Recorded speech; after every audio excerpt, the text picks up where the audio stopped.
আমি এক জন্মে অনেক পাপ করেছিলাম, কিন্তু দুটি মাত্র ভালো কাজ করেছিলাম। পিপীলিকা পূর্বজন্মের কথা মনে আছে কি করে? কি বলল জানেন? ব্যাসদেব বললেন, তোমার পূর্বজন্মের স্মৃতি মনে আছে কেন জানো? বলে, প্রভু জানি। আমি এক জন্মে অনেক পাপ করেছিলাম, কিন্তু দুটি মাত্র ভালো কাজ করেছিলাম। একটি হলো আমার বৃদ্ধ মাকে আমি সেবা করেছিলাম। আমার বৃদ্ধ মার মলমূত্র আমি নিজে হাতে কাটতাম। মা আমাকে আশীর্বাদ করেছিল। আর আমার দুয়ারে একবার সাধু অতিথি এসেছিল, আমি তাদেরকে শ্রদ্ধাভরে সেবা করেছিলাম। এই দুটো কর্মের কারণে আমার পূর্বজন্মের স্মৃতি মনে আছে। দেখুন, আপনার অতীত জন্মের কোনো সুকৃতি না থাকলে এই জন্মে আপনার মেধা, শ্রী, এইসব বুদ্ধি খুলবে না। এটা আপনার গত জন্মের কোনো সুকৃতির ফসল। এই জন্য এই জন্মে যদি একটু সৎ কাজ করে যেতে পারেন, পরোপকার করে যেতে পারেন, পিতামাতা গরুর সেবা করতে পারেন, আগামী জন্মে এগিয়ে থাকবেন, অনেক এগিয়ে থাকবেন। জোর করে বড় হওয়া যায় না, অর্থ ক্ষমতা বল দিয়ে বড় হওয়া যায় না। যাই ভগবৎ কর্ম, অতিথি সেবা, পিতামাতার সেবা। দয়া করে বৃদ্ধ পিতামাতাকে কেউ অবজ্ঞা করবে না। ওদের একটা আশীর্বাদ আপনার আগামী জীবনটাকে মঙ্গলময় করে দিতে পারে। বর্তমান সময়ে সব থেকে কষ্ট আছে বাড়ির বৃদ্ধ বৃদ্ধারা। আমি একবার নিজেকে ধরে রাখতে পারিনি। আমার জন্মস্থানের একজন ব্যক্তি, সমাজে অনেক উচ্চ পদ পেয়েছিলেন তিনি, আমি তার নাম বলবো না। উনি যখন প্যারালাইসিস হয়ে পড়ে থাকেন, তার মানুষ করা, লেখাপড়া শেখানো পুত্রবধূ আর পুত্র কি করতো জানেন? ওই মলমূত্র ত্যাগ করা পিতার কাছে যেত না। টাকা দিয়ে একটা মোটর লাগিয়েছিল, আর মোটরে একটা পাইপ দিয়ে 10 হাত দূর দিয়ে মোটর ছেড়ে দিয়ে তার ওই মলমূত্র ধোয়ার জন্য লোক রেখে দিত। জোর করে এই জলগুলো তার গায়ে দিত, ছটফট করত। এজন্য সংসার আঁকড়ে ধরে বসে থাকবেন না। 50-60 বয়স হলে একটু বন্ধু সুন্দরের চরণে গিয়ে নাম করুন, চলে যান কোনো তীর্থধামে গিয়ে। আগে এই ব্যবস্থাটা ছিল। এখন মানুষ যত বয়স হয় আঁকড়ে ধরে থাকে আর লাঞ্ছনা গঞ্জনা পেতে থাকে। সারা জীবন সংসারে আঁকড়ে ধরার চিন্তাটা করবেন না। সৎকর্ম করুন। পিতামাতাকে, বৃদ্ধ বৃদ্ধাদের অবজ্ঞা করবেন না। ওদের মৃত্যুর সময় একটা আশীর্বাদ আপনার আগামী জীবন মঙ্গলময় হতে পারে। ওদের সেবা করবেন। বলেন, আমি আমার বৃদ্ধা মায়ের সেবা করেছিলাম, এই জন্য পূর্বজন্মের স্মৃতি আমার মনে আছে। ভগবান ব্যাস, আমি অতিথি সেবা করেছিলাম, এই জন্য আমার মনে আছে। ব্যাসদেবের চোখে জল এসে গেল। এতটুকু পিপীলিকা বলে কি? সদীজন, ব্যাসদেব বললেন, তুমি এই জন্ম ত্যাগ করো, তবে আগামী কিছু জন্ম, একটা ক্রম আছে তো, এত লক্ষ এই জন্ম, এত লক্ষ, এরকম ভাগ আছে না, 20 লক্ষ, হ্যাঁ, পশু জন্ম, 30 লক্ষ পশু জন্ম, 11 লক্ষ কৃমি কীট। এইভাবে বিজ্ঞানও অনেকটা এগিয়েছে ক্রমবিবর্তনে, যে মানুষ কিভাবে আজকের মানুষ। ধ্যান দিন। বলেন, তোমার আগামী কিছু জন্ম আরো নিচকুলে, পশুকুলে জন্মাতে হবে, একটা ক্রম আছে তো। তবে জেনে রাখো, তুমি যে কুলেই জন্মাও, আমি ব্যাসদেব সঙ্গ দেব। এই দেখুন সাধু সঙ্গের মহিমা। বহু জন্মের ভাগ্য না হলে সাধু সঙ্গ হয় না। বলে না, আগামী যে কুলেই তুমি জন্মাবে, আমি তোমার সঙ্গ দেব। আর শুনে রাখো, এইভাবে ক্রমবিবর্তনে একদিন তুমি ক্ষত্রিয় হবে, একদিন তুমি ব্রাহ্মণ কুলে জন্মাবে, আর তোমাকে পূর্ণ জ্ঞান দিয়ে তোমাকে ভগবানের চরণে পৌঁছে দেওয়ার দায়িত্ব আমার থাকলো। সাধু পারে, এই জগতে শ্রীগুরু বৈষ্ণব সাধুগণই পারে আপনার উপায় করে দিতে। সত্যি কথা বলতে কি, ভগবানের কৃপা অগ্রে না আগে না, গুরু কৃপায়। বন্ধু সুন্দরের প্রিয় আমার দাদাজি মহারাজ বলছিলেন, ভগবানের পিছনে ছুটে কিছু পাবেন না। তুলসীদাস গোস্বামী বললেন, যদি কখনো কৃষ্ণ আর শ্রী গুরুদেব, শ্রীকৃষ্ণ আর গুরুদেব আপনার দুয়ারে এসে দাঁড়ায়, কাকে প্রণাম করবেন আগে? জগৎগুরু শ্রীকৃষ্ণ যদি গুরুদেবকে সাথে নিয়ে আপনার দরজার চৌকাটে দাঁড়ান, আগে কৃষ্ণকে না, আগে গুরুকেই প্রণাম করতে হবে। আমি ভগবানকে উপলব্ধি করতে পারতাম না, কে ভগবান, কি ভগবানের মহিমা, এটা গুরুদেব কৃপা করে জানিয়েছেন। এজন্য সাধু কৃপা, মহৎ কৃপা চাই। সুধীজন, এভাবে ওই ঘোড়ার গাড়িতে তখন মৃত্যুকে আর ভয় নেয়। একটা কথা বলি, একমাত্র ভক্তি লাভ হলেই, মহৎ শ্রীগুরুপা, গুরু কৃপা, সাধু কৃপা লাভ হলে তখন মানুষ মৃত্যুকে আর ভয় পায় না। পরীক্ষিত মহারাজ কিন্তু মৃত্যুতে ভয় পেয়েছিলেন প্রথমে। 7 দিন ভাগবত শুনে গুরুদেব পরমহংস সুখদেব গোস্বামী প্রশ্ন করছেন, আরে আমি মরবো, এটা পশু বুদ্ধি। সুখদেব পরমহংস কুলতিলককে শোনাচ্ছেন পরীক্ষিত মহারাজ, গুরুদেব হে পরমহংস, এখন যদি তক্ষক অভিশাপগ্রস্ত আমাকে দংশন করতে স্বপ্নে আসে, আমি কালরূপ তক্ষককে ভয় পাবো না। বলে কেন পাবে না? 7 দিন আগে তো ভয় হচ্ছিল মৃত্যুর। বলে যে গোবিন্দ গুণকথা, অমৃত লীলা কথা শুনিয়েছেন, এখন সাপের মধ্যেও আমি আমার ইষ্ট কৃষ্ণকে দেখব, তাতে আমার আর ভয় কোথায়? আমি সর্পের মধ্যেও কৃষ্ণকে দেখবো, তো আমার ভয় কোথায়? হরিদাস ঠাকুর মৃত্যুকে প্রার্থনা করেছিলেন যে ভাষায়, তা পৃথিবীতে অমর হয়ে আছে।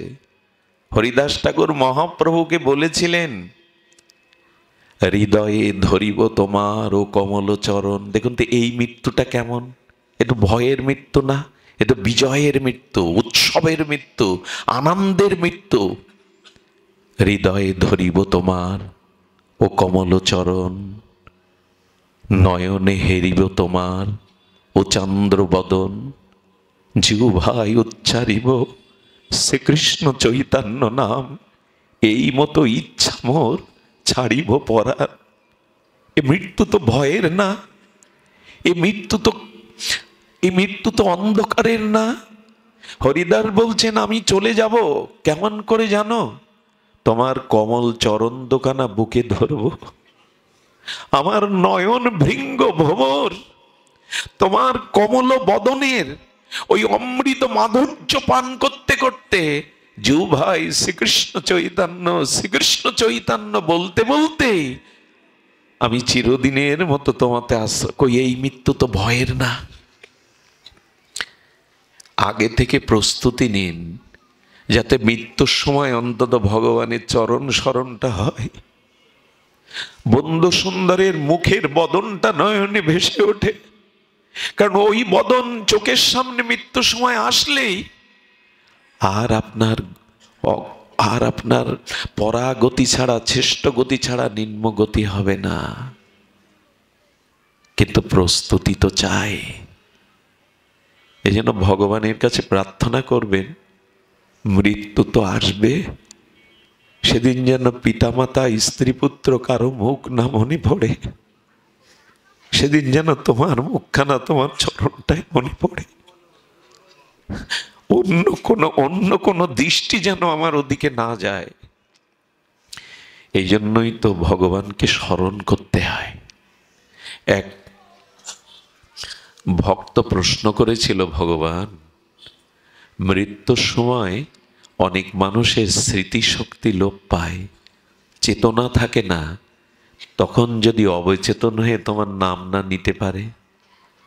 ভগবান বললেন, যারা গুরুচরণ আশ্রয় করে সারা জনম আমার ভজন সাধন করে, মৃত্যুর সময় তার চেতনা লুপ্ত হলে আমি তার হৃদয়ে বসে তার হয়ে ভগবানের নাম করিয়ে নেই।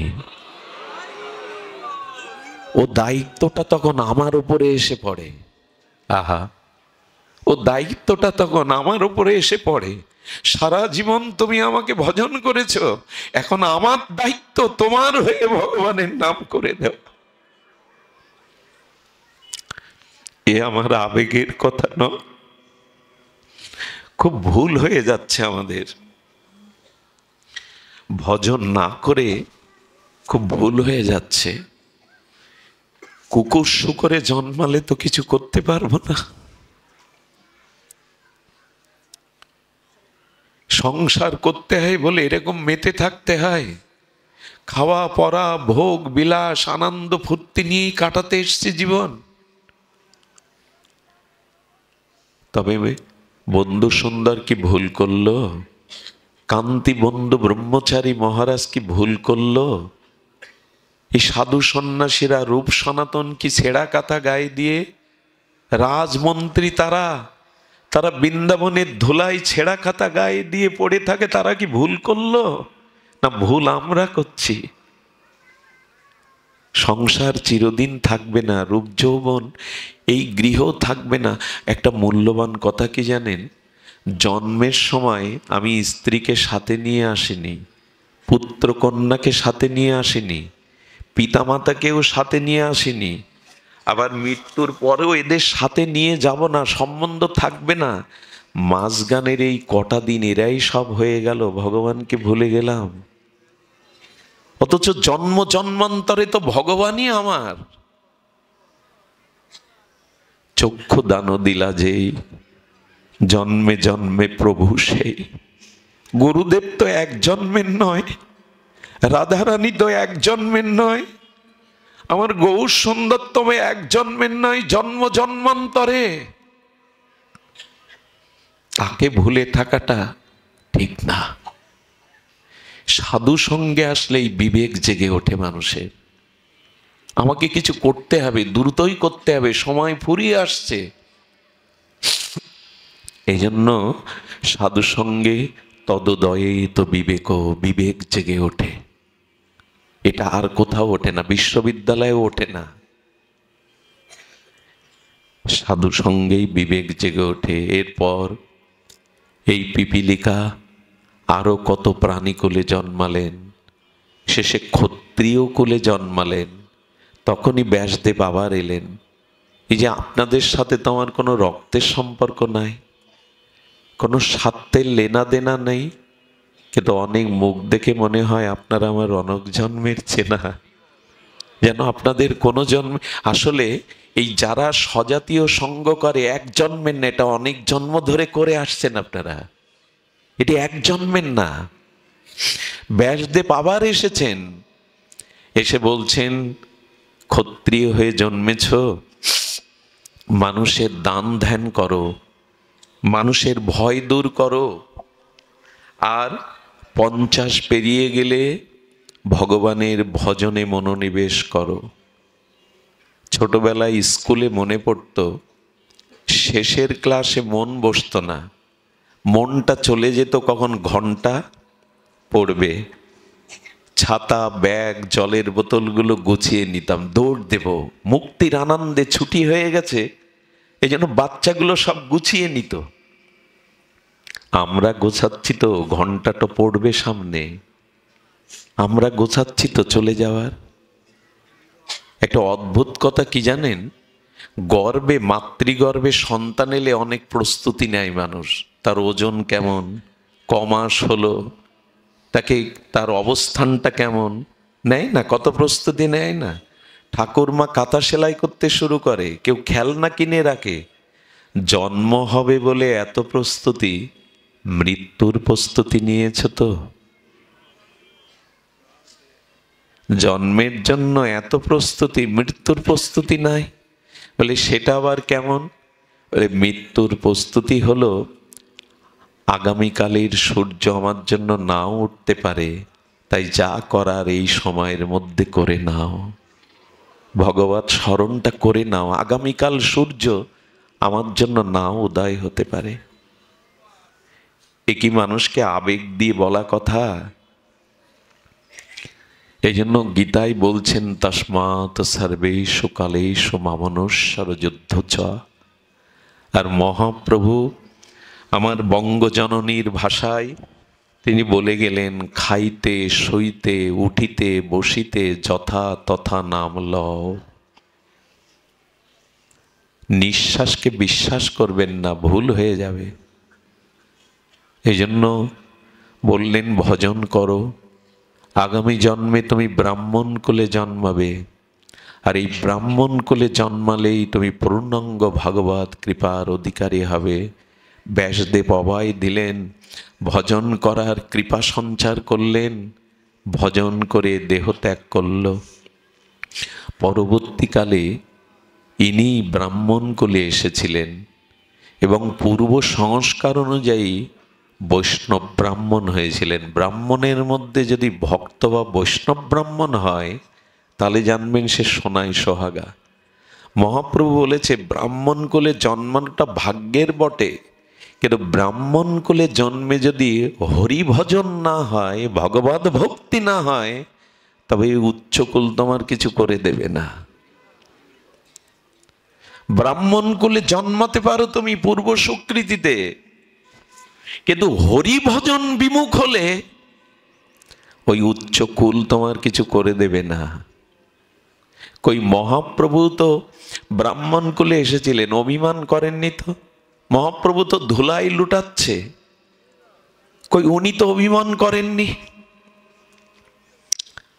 এই জন্য উচ্চকুলে জন্মালেও হরিভক্তি পরায়ণ হতে হবে। এই ব্রাহ্মণ সারা জীবন অধ্যয়ন অধ্যাপনা যজন যাজন ইষ্ট ভজন করে গেলেন। ব্যাসদেব তাকে কৃপা করে বললেন, আগামী জন্মটাই তোমার সার্থক জন্ম হবে। এর পরের জন্মই হলো ইনি মৈত্রী মহর্ষি ঋষি হয়ে জন্মালেন, মৈত্রী হয়ে। কোথায় কীট পিপিলিকা আর কোথায় আসছেন উনি? একটাই কেবল পথ, উনি ব্যাসদেবের কৃপা পেয়েছিলেন, সাধু কৃপা, গুরু কৃপা পেয়েছিলেন। ইনি এসেছিলেন, ওনার মায়ের নাম ছিল মিতা। মিতা থেকে ওনার নাম হয় মৈত্রীয়। এই মৈত্রীয় রূপে জন্মানোর সাথে সাথে তার ভেতরে শশীকলার ন্যায় বাড়তে বাড়তে ভগবত স্পৃহা জাগল। আমি আপনাদের একটা কথা অনুরোধ করে বলি, অবশ্য ফরিদপুরের মাটিতে কথা বলা আমার মানায় না, অন্য মাটিতে বলা যায়। সিলেটের মাটিতে, শ্রীহট্টের মাটিতে, ফরিদপুরের বৃহত্তর ফরিদপুরের মাটি খুব পবিত্র। এখানে ভগবানের অনেক প্রিয় পার্ষদ, বিশেষ করে বন্ধু সুন্দর, আমাদের স্বামী প্রণবানন্দ, অনেক মহাপুরুষ এসেছেন। আর বন্ধু সুন্দর তো স্বয়ং রাধারানীর পরম মাধুর্য কৃপা নিয়ে এলেন। আমার মাঝে মাঝে ফরিদপুরে আসলেই আগে গাড়ি থেকে আমি জুতোটা নামাতে চাই না, মানে এই মাটিতে জুতো পায়ে দিতেও কুণ্ঠিত বোধ হয়। মনে হয় এই ধুলায় এখনো বন্ধু সুন্দরের চরণধুলি মাখানো আছে, এই বাতাসে এখনো ওনার ভজন অনুভূতিগুলো মাখানো আছে। আপনারা ফরিদপুরবাসী ধন্য কেন জানেন? ফরিদপুরবাসী ধন্য, ভগবান বা তার প্রিয় পার্ষদ যদি কোথাও আবির্ভূত হন, কোন শুদ্ধ ভগবানের প্রিয় ভক্ত যে মাটিতে জন্মায় তার 16 যোজন মাটি ভক্তি স্নাত হয়, পবিত্র থাকে। কয় যোজন? 1 যোজন মানে 2.5 কিলোমিটার। বৃন্দাবন দাস ঠাকুর বলছেন 16 যোজন মাটি পবিত্র হয়ে যায়। যদি এগুলো যুক্তি জানলে, একটা অ্যাটম যদি বাস্ট হয়, অ্যাটম বোমা কত দূর ছড়িয়ে যায় তার বিকিরণ? ডাক্তারবাবু কত দূর যায়? নাগাসীমায় যে দশা হয়েছিল, হিরোসীমা নাগাসীমাতে, তো মানুষের তৈরি করা অ্যাটম পাওয়ার যদি পুরো এলাকাকে তামা করে দিতে পারে, তো যারা ভগবানের ভজন করেন তাদের ভজন শক্তি অনুভূতি ছড়াবে না মাটিতে, বাতাসে? এই জন্য এই মাটি অন্য রকম। ফরিদপুরের মানুষদের অভাব কম, বিশেষ করে যেখানে মহাপুরুষদের আবির্ভাব হয়, ওখানে ঐশ্বর্য লক্ষ্মী এসে ভগবানের সেবা করে। সুধীজন, এসব কথা বলছি কেন? এই মাটিতে জন্মেছি বলে গর্ব করবেন, অথচ ভজন করবেন না, সে গর্বের কোনো মূল্য নাই। মানুষ মনে করে কি বৃন্দাবনে গেলেই, ওখানে বাস করলেই, মহাপুরুষের আবির্ভাবস্থলিতে জন্মালেই হয়ে গেল, এমন না।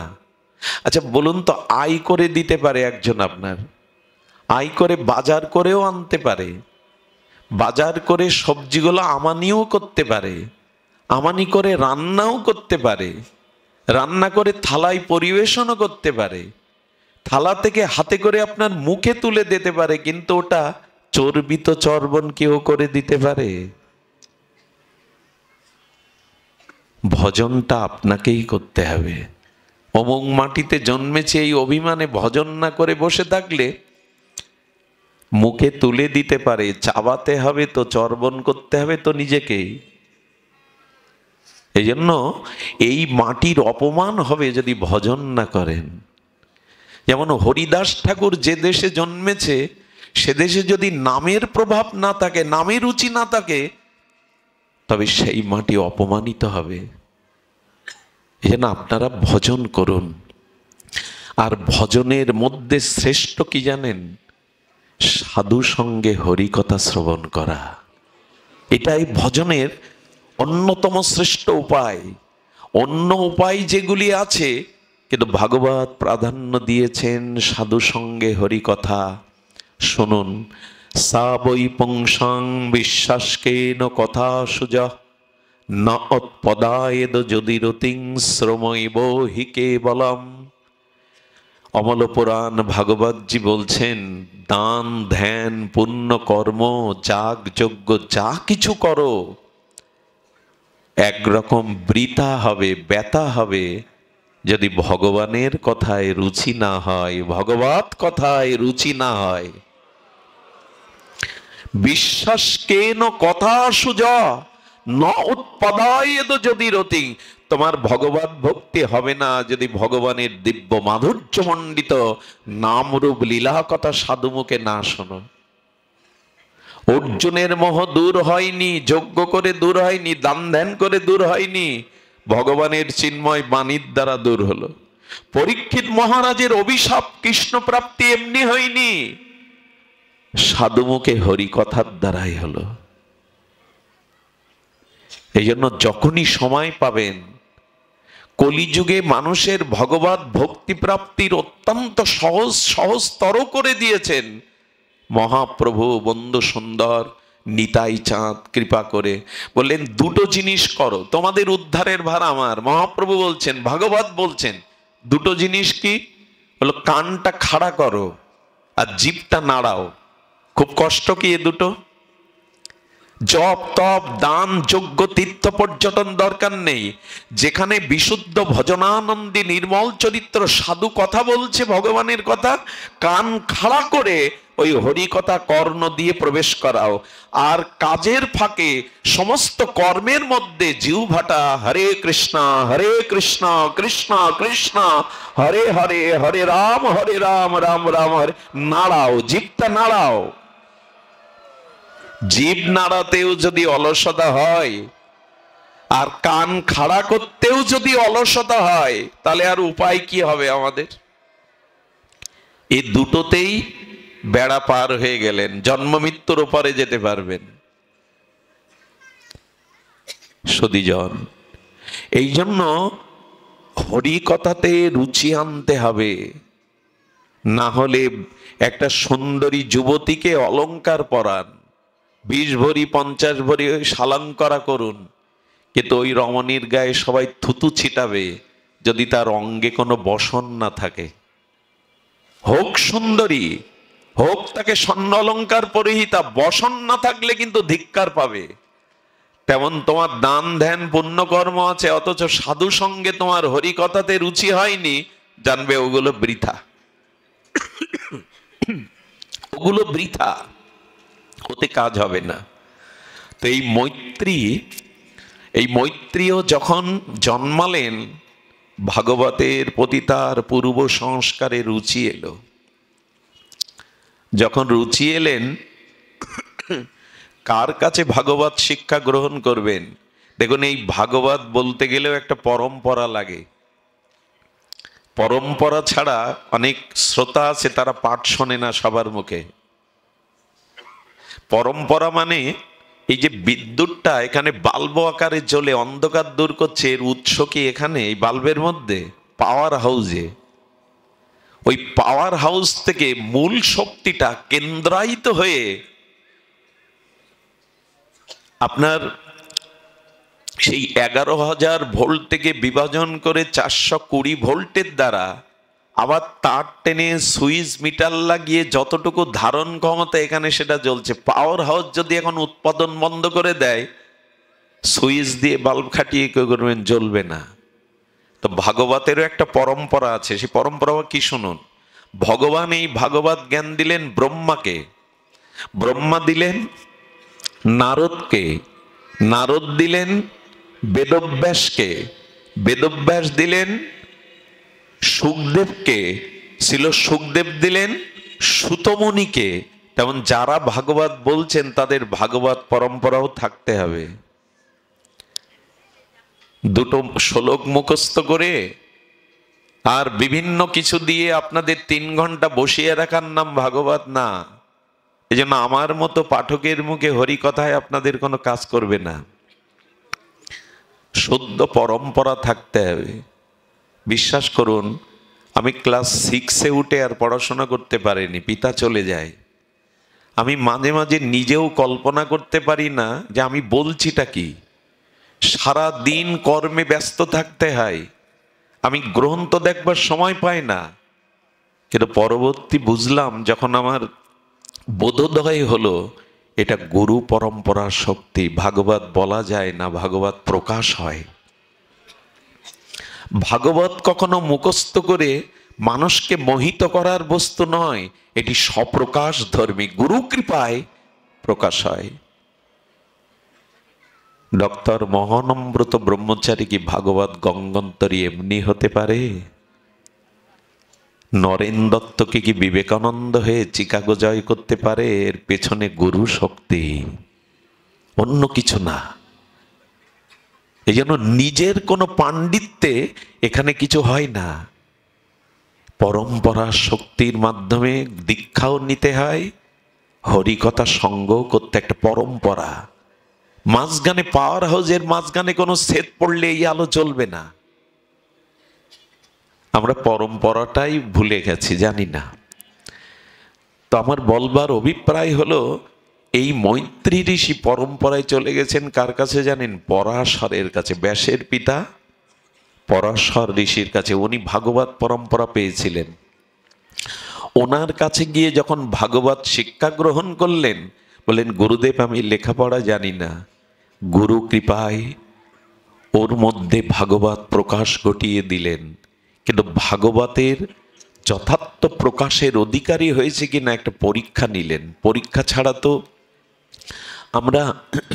আমরা তাদের চরণ কৃপা পেতে পারি না। একটা আধার হতে হয়, একটা পাত্র হতে হয়। খুব ধ্যান দিয়ে শুনুন।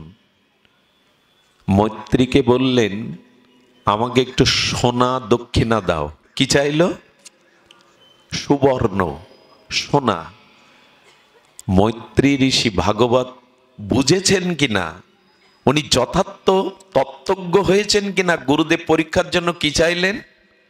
সুবর্ণ। এসে চিন্তা করলেন, কিছু মনে করবেন না, কলি মহারাজ এই স্বর্ণের মধ্যে সুবর্ণের মধ্যেই 5ম জায়গা চেয়েছিলেন। এই জন্য সাধুগুরু বৈষ্ণবরা সোনা ব্যবহার খুব বেশি করতে চায় না।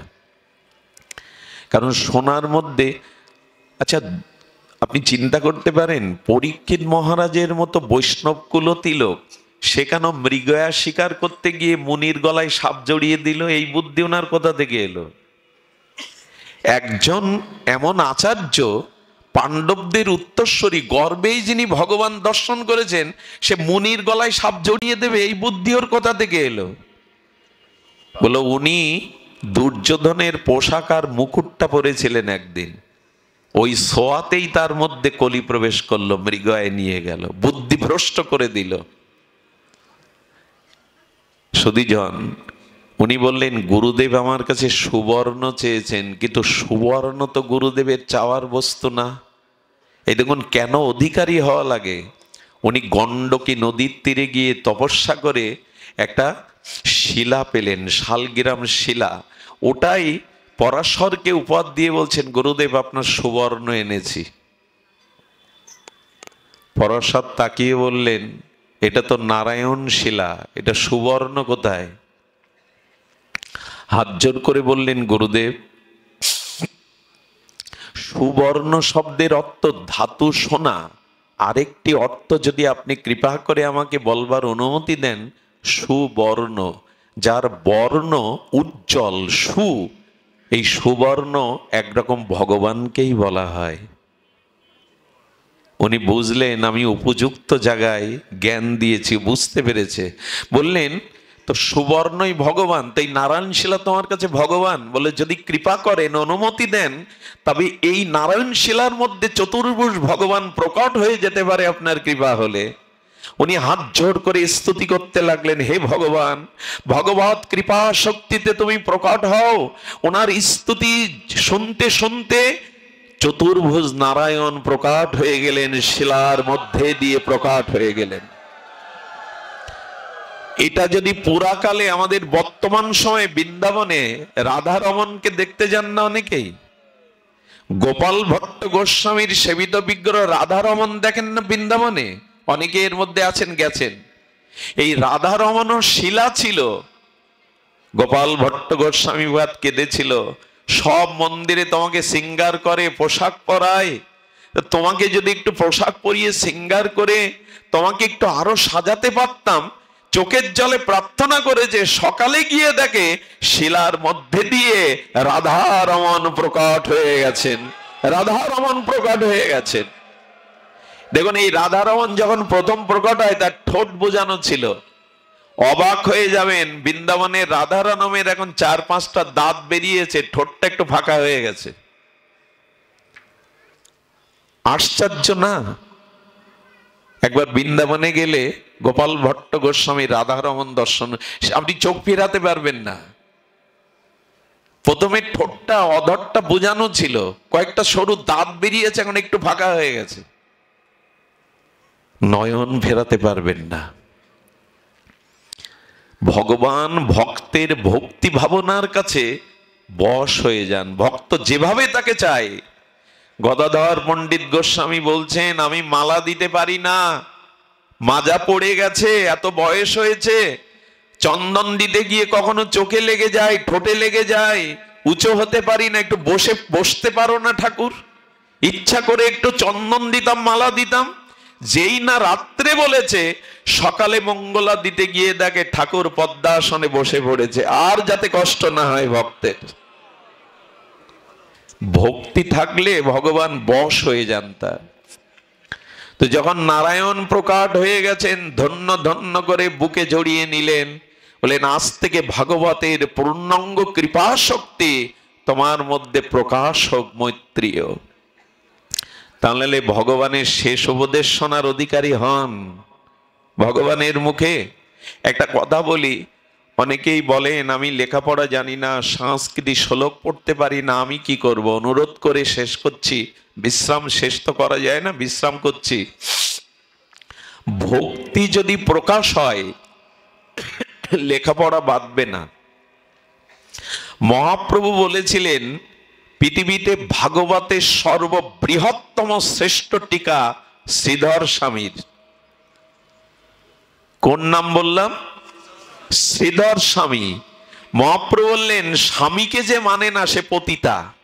এ কথাও বলে বসেছেন চৈতন্য দেব, করো তবে শ্রীধর স্বামীর টিকায় ব্যাখ্যা করবে। মহাপ্রভুর অনুমোদন। এই শ্রীধর স্বামী বংশ পরম্পরায় কাশীতে জন্মেছিলেন। কাশীর নরসিংহ মন্দিরে উনি অর্চন করতেন নৃসিংহদেবের।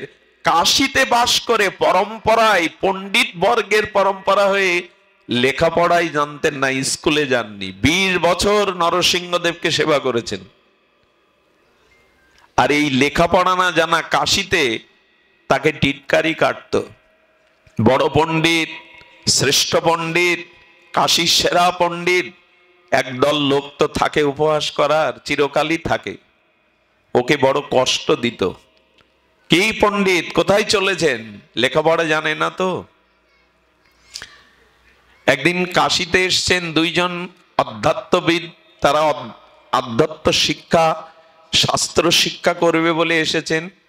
আর এই সমালোচনাকারীদের পাল্লায় পড়ে গেছে। বলেন ওই লোকের কাছে যেন, ওই নরসিংহ মন্দিরে যে আছে, উনি ষড়বিদ শাস্ত্রের পারঙ্গম, ন্যায়, দর্শন, ভূগোলে, ইতিহাসে ওনার ব্যুৎপত্তিগত জ্ঞান আছে। ওনার চরণে পড়ে কাঁদবেন, উনি কিন্তু বিদ্যা দিতে যাবে না। দেখুন কিভাবে উপহাস করছে। ওনার চরণ ধরে কাঁদবেন, উনি বিদ্যা দিলে আপনারা শ্রেষ্ঠ বিদ্বান হয়ে যাবেন। আর এই দুই বিদ্যার্থী গিয়ে ওনার চরণে পড়েছে। চরণে পড়ে বললেন, আপনি কাশীর অন্যতম শ্রেষ্ঠ বিদ্বান, আমাদেরকে বিদ্যা দান করুন। আরে ছাড়ো ছাড়ো, আমি মূর্খ, ওই যে শিখিয়ে দিয়েছে, কথা না দিলে চরণ ছাড়বো না। উপায় না পেয়ে বললেন, ঠিক আছে আমি তোমাদের জানাবো, আপাতত তো মুক্তি পাই। ভোরবেলা নৃসিংহদেবের মন্দিরে গিয়ে তালা দিয়ে বললেন, চললাম প্রভু, তোমার সেবার জন্য আমি বিদ্যা অর্জন করতে পারিনি, স্কুলে যেতে পারিনি, আজ আমাকে কলঙ্ক নিতে হয়, উপহাস শুনতে হয়। আর তোমার সেবা করব না, কোনো বিদ্বানের চরণে বসে বিদ্যা শিক্ষা করব, আমি চললাম। 20টা বছর সেবা করতে গিয়ে লেখাপড়া করা হয়নি। কি ঘটলো যখন দরজায় তালা দিচ্ছে, নরসিংহদেব ভেতর থেকে বলছেন, আমায় ছেড়ে চলে যাবি? ওরে আমায় ছেড়ে চলে গেলে আমার সেবা কে করবে? তোর মতো প্রাণ ঢালা সেবা তো কেউ করবে না। গুরু গম্ভীর নরসিংহদেব ভেতর থেকে বলছেন, বলেন তাহলে আমি উপহাস সহ্য করব? বলেন কোনো পণ্ডিতের কাছে যাওয়া লাগবে না, আজ থেকে আমার কৃপায়, আমার আশীর্বাদে তোর মধ্যে স্বতঃস্ফূর্তভাবে ষড়বেদ, চারিবেদ, ষড়দর্শন, নিখিল শাস্ত্র তোর মধ্যে প্রকাট হয়ে যাবে, যা আশীর্বাদ করেছিলেন নরসিংহদেব। এবং উনি ভাগবতের অদ্বিতীয় টিকাকার। এই দুইজন বিদ্যার্থী সকালে গিয়ে বলছেন, এবার কৃপা করে বিদ্যা দিন। ওদের মধ্যে প্রকাশ করলেন, এই দুজনকে লিখলেন ভাগবতের বৃহত্তম স্বামীপাদের টিকা, যে টিকা মহাপ্রভু মান্যতা দিয়েছেন। আর আমাদের গৌর আচার্যগণ, আমাদের গৌর মহাজনগণ, গৌর চরণাশ্রিত মহাজনগণ বলেছেন, চারিবেদ ষড়দর্শন পড়িয়াছে যে জন, সে যদি গৌরাঙ্গ নাহি ভজে। আহা, চারিবেদ ষড়দর্শন পড়িয়াছে যেই জন, সে যদি গৌরাঙ্গ নাহি ভজে। বিধাতার অধ্যয়ন লোচন বিহীন জন, অন্ধের দর্পণ কিবা কাজে। আচ্ছা, যতই সুন্দরী হোক, সে যদি জন্মান্ধ হয়, তার সামনে আয়না ধরে কোনো লাভ আছে? অন্ধ ব্যক্তির সামনে দর্পণ রেখে কি লাভ? তেমনি তুমি পণ্ডিত হতে পারো, কিন্তু ভক্তি যদি তোমার না থাকে, ভগবানের অনুরাগ যদি না থাকে, তবে ওই পাণ্ডিত্য তোমার কৃপা ভক্তি লাভে সমর্থ নাই। গৌর চরণ স্মরণ করো, গৌর ভজন করো, ওই গৌর চরণে শরণাগতিতে তোমার মধ্যে বিদ্যা স্বাভাবিকভাবে জেগে যাবে, যেমন স্বামীপাদের জাগলো। তাই কেউ বলবেন না আমি লেখাপড়া জানি না। আরে একজন গীতা পাঠ করছেন, লোক তাকে নিষেধ করেছে, তোমার সংস্কৃতি উচ্চারণ হয় না, ভুল ভাল পাঠ করো, এতে অপরাধ হয়, পাথর ছুঁড়ে ছুঁড়ে মারে। মহাপ্রভু দেখলেন পাথর মারছে, অথচ গীতা পাঠ বন্ধ করছে না। কে? মহাপ্রভু গিয়ে পেছনে বসলেন, দেখছেন শুধু পাঠ করছেন, ভুল বটে, কিন্তু পূর্ণ নিষ্ঠা প্রেমের সহিত চোখের জল বিন্দু বিন্দু ঝরছে। মহাপ্রভু পাশে বসেছেন। একটু পরে প্রভুকে দেখে চরণে এলো, প্রভু আমি মূর্খ, আমি লেখাপড়া জানি না, গীতা পাঠে ভুল উচ্চারণ হয় আমি জানি, কিন্তু কি করব? দীক্ষার পরে গুরুদেব বলেছিলেন, গীতাটাকে নিয়ে প্রতিদিন বসবি, গীতাটা পাঠ করবি। জানেন, বলে তুমি কাঁদছো কেন গীতা দেখে? আমি তো ভালো অক্ষর জানি না, তাই পৃষ্ঠা খুললেই দেখি ওই প্রতিটি অক্ষরের মধ্যে রথের ওপরে আমার কৃষ্ণ জনার্দন অর্জুনকে উপদেশ দিচ্ছে। আমি ভগবানকে দেখেই কেঁদে ফেলি, চোখে জল এসে যায়। মহাপ্রভু বুকে জড়িয়ে ধরে বললেন, জগতের শ্রেষ্ঠ গীতা পাঠক তুমি, গীতা পাঠের মর্ম তুমি বুঝেছ, ভগবানে ভক্তি। এই জন্য একটু করে শাস্ত্র পড়বেন। মহানামজির গীতা ধ্যান, গৌর কথা জগৎকে প্লাবিত করে দিয়েছে। এক পৃষ্ঠা হলেও নিত্য একটু পড়বেন। এখন মানুষ মোবাইল ব্যবহার, প্রযুক্তি ব্যবহার এত করছে, গ্রন্থ ভুলে গেছে।